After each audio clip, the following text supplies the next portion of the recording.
We provide you the platform to turn your dreams into reality. Give wings to your aspirations with KR Mangalam University. देखिए, Samajwadi party अपने हिसाब से राजनीति करेगी। समाजवाद में तो महिलाओं के उत्थान की बड़ी जगह हैं। समाजवाद जो हो, चाहे कांग्रेस हो, निश्चित तौर पर हम तो हमेशा महिलाओं की बात करते हैं।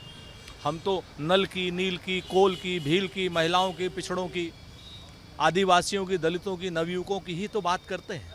और समाजवाद तो हमेशा ही कहीं ना कहीं कांग्रेस को भी उत्प्रेरित करता है महिलाओं के प्रति अच्छे काम करने के लिए। ये बात तो भारतीय जनता पार्टी वालों से पूछनी चाहिए कि वो महिला विरोधी आखिर हैं क्यों। 40,000 विधवा महिलाओं की पेंशन उन्होंने रोक दी है। वो लोग महिला आरक्षण का बिल संसद से पास कराने का नाटक करते हैं, दावा करते हैं, और उसके बाद 2034 तक उनको आरक्षण देने की बात नहीं करते हैं। तो ये बात तो भारतीय जनता पार्टी से पूछी जानी चाहिए कि आज तक उनका एक भी महिला अध्यक्ष क्यों नहीं है, राष्ट्रीय अध्यक्ष। उनसे ये भी पूछा जाना चाहिए कि राष्ट्रीय स्वयंसेवक संघ RSS का एक भी महिला प्रमुख क्यों नहीं हुआ है। उसमें वो दावा करते हैं इसमें महिलाएं नहीं हैं। अरे जिस संगठन में महिलाएं ही नहीं हैं वही तो महिला विरोधी हुआ ना। तो ये बात भाजपा से और RSS से पूछी जानी चाहिए। देखिए, वो क्या सर्वे करा रही है, क्या नहीं करा रही है, हमें मतलब नहीं है। और सब ये सारी जुमलेबाजियाँ होती हैं। कभी रैपिड सर्वे कराते हैं, कभी बिना रैपिड के सर्वे कराते हैं। लेकिन सर्वे में साथ साथ उनको ये भी बताया जाना चाहिए ना कि पंचायतों का अधिकार वो क्यों छीन रहे हैं, वो क्यों ग्रामीण महिलाओं को उनकी ताकत नहीं देना चाहते हैं, क्यों ग्रामीण युवकों की नौकरियां छीन रहे हैं। अगर वो सब ये नहीं बताएंगे तो निश्चित तौर पर ये माना जाएगा कि सर्वे हो, चाहे 15 लाख रुपए हों, चाहे 2 करोड़ नौकरियां हों, सारी की सारी उनके जुमलेबाजियां हैं।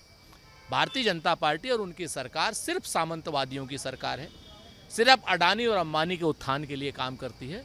ग्रामीण न तो स्वरोजगार से उसे मतलब है, न ग्रामीण विकास से मतलब है।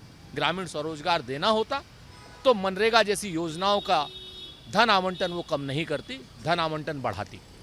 अब भारतीय जनता पार्टी के ये दिन आ गए हैं। वैचारिक रूप से भी दरिद्र हो गई है भारतीय जनता पार्टी, नारों से भी दरिद्र हो गई भारतीय जनता पार्टी। कहाँ तो वो जुमलेबाजी में नंबर 1 होती थी और कहाँ अब उसको नारे भी इंडिया गठबंधन से चुराने पड़ रहे हैं। इंडिया गठबंधन के नारों को नया आकार देना पड़ रहा है। जिस पीडीए को कभी वो परिवारवाद का डेवलपमेंट अथॉरिटी बोलते थे, आज की डेट में उसी पीडीए पर आ रहे हैं। शर्म आनी चाहिए भारतीय जनता पार्टी वालों। कम से कम नारे तो नए चुन लो, नारों पे तो कम से कम वैचारिक दरिद्रता मत दिखाओ। और या फिर ये मान लो कि भारतीय जनता पार्टी के पास सत्ता, हिंदू मुसलमान, भारत पाकिस्तान, मंदिर मस्जिद के अलावा कोई विचार ही नहीं है। जहाँ भक्ति है हर शब्द में, कथाओं में छुपे हैं दिव्य रहस्य, और ज्योतिष देता है जीवन को दिशा। धर्म से जुड़ी हर बातों को जानने के लिए हमारे चैनल स्तुति को सब्सक्राइब करें। चैनल पर जाने के लिए इस लिंक पर क्लिक करें।